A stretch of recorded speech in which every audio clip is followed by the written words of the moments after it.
یہاں پر ان لڑکیوں کو درگور کر دیا جاتا تھا زندہ۔ ایک انتہائی ضروری بات، اس کو آپ نے شیئر لازمی کرنا ہے، کیونکہ یہاں پر آ کر کوئی ایسی بات نہیں آج تک میں نے خود نہیں سنی کہ کسی چینل سے ریکارڈ ہوئی بھی ہو تو اس طرح شیئر نہیں ہوئی، تو آپ نے شیئر لازمی کرنا ہے تاکہ لوگوں تک زیادہ سے زیادہ یہ پیغام پہنچے۔ اور اسی جگہ سے ایک واقعہ بھی منسلک ہے جو آپ نے عموماً سنا بھی ہوگا کہ ایک شخص آپ صلی اللہ علیہ وسلم کے پاس آیا، اس نے کہا کہ یا رسول اللہ، کہ اللہ پاک میرے گناہ بخش دے گا ایمان لانے کے بعد؟ تو آپ صلی اللہ علیہ وسلم نے فرمایا کہ اللہ تمہارے گناہ بھی بخش دے گا اور تمہاری گناہوں کو نیکیوں میں تبدیل کر دے گا۔ تو اس نے پھر اپنے گناہ بتانا شروع کیا کہ یا رسول اللہ، میرے جو گناہ ہیں وہ بہت ہی زیادہ بڑے ہیں، یعنی میں اپنے قبیلے میں کوئی بھی لڑکی برداشت نہیں تھا کرتا، میرے حکم سے میں ان کو دفنا دیا کرتا تھا، یہاں پر ان لڑکیوں کو درگور کر دیا جاتا تھا زندہ۔ تو اس نے کہا کہ میری بیوی حاملہ تھی اور میں ایک سفر پر نکل گیا، تو میں نے بیوی کو بولا تھا اگر بیٹی ہوئی تو اسے درگور کرنا ہے۔ اس نے کہا کافی سالوں بعد جب میں واپس آیا تو میں نے اپنے گھر کا دروازہ کھٹکھٹایا تو سامنے ایک بہت ہی خوبصورت بچی نے دروازہ کھولا۔ اس نے کہا کہ جب میں نے اسے پوچھا کہ تم کون ہو، تو اس نے کہا کہ میں اس گھر کی مالکن ہوں، تم کون ہو؟ تو اس نے اس لڑکی کو ہاتھ سے پکڑ کے، بچی کو ہاتھ سے پکڑ کے اندر لے گیا اور بیگم کو کہا کہ آخر یہ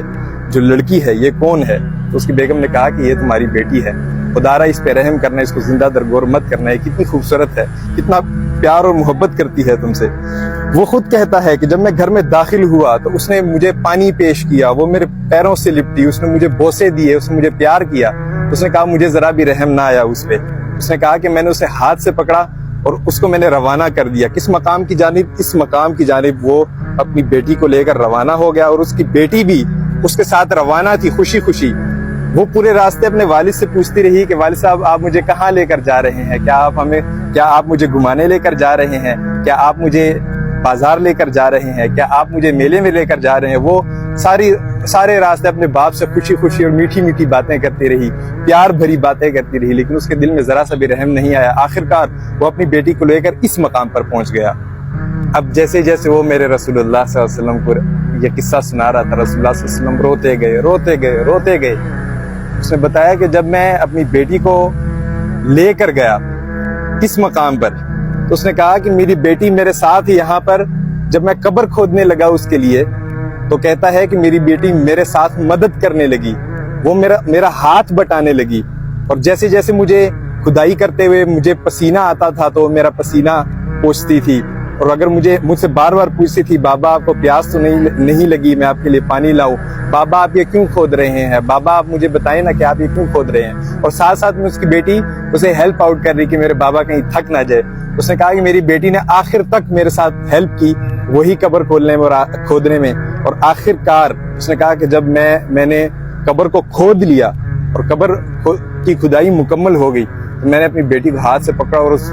گہرے گھڑے میں نے اسے پھینک ڈالا، اور مجھے ذرا سا بھی رحم نہیں آیا، اور وہ مجھ سے رحم کی بھیک مانگتی رہی، اور وہ مجھے کہتی رہی کہ آپ مجھے کیوں زندہ درگور کر رہے ہیں، آخر میرا گناہ کیا ہے؟ اگر میرا گناہ یہی ہے کہ میں لڑکی ہوں تو آپ مجھے چھوڑ دیں، میں یہاں سے کہیں دور چلی جاؤں گی، اور میں قسم اٹھاتی ہوں کہ میں کبھی واپس نہیں آؤں گی۔ اگر آپ کو میری ذات سے کوئی تکلیف ہے، کوئی پریشانی ہے، تو میں قسم اٹھاتی ہوں کہ میں کبھی آپ کو پریشان نہیں کروں گی، کبھی آپ کو مشکل میں نہیں ڈالوں گی، خدا را آپ مجھ پہ رحم کریں۔ تو اس آدمی نے کہا کہ مجھے تب بھی اس پہ ذرا سا بھی رحم نہیں آیا، اس کا پیار،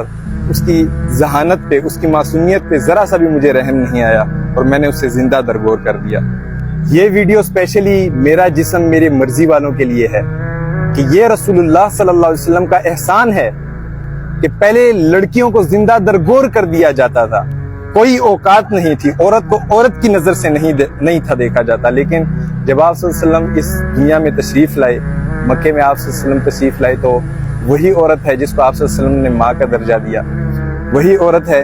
جس کو آپ صلی اللہ علیہ وسلم نے بیٹی بنایا، وہی عورت ہے جس کو کہا آپ صلی اللہ علیہ وسلم نے بیگم بنایا، بیوی بنایا، وہی عورت ہے جس کو آپ صلی اللہ علیہ وسلم نے بہن بنایا۔ آج دیکھیں ہم اپنی خواتین سے کتنی محبت کرتے ہیں، بہن کی صورت میں، ماں کی صورت میں، بیٹی کی صورت میں۔ اور یقین جانیں کہ یہ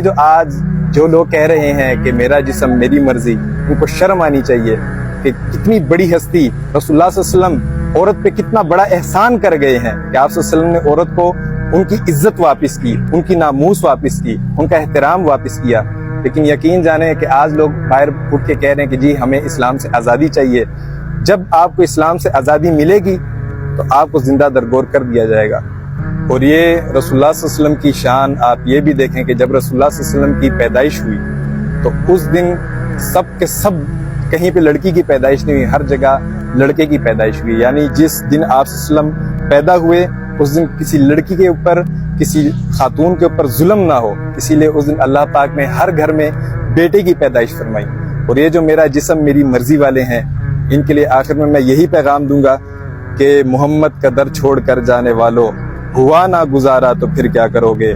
ہمیں تم نہیں تم خدا کو ہی مانو، خدا اگر نہ مانا تو پھر کیا کرو گے۔ وما علینا الا البلاغ المبین۔ جزاک اللہ۔ دعاؤں میں یاد رکھیں۔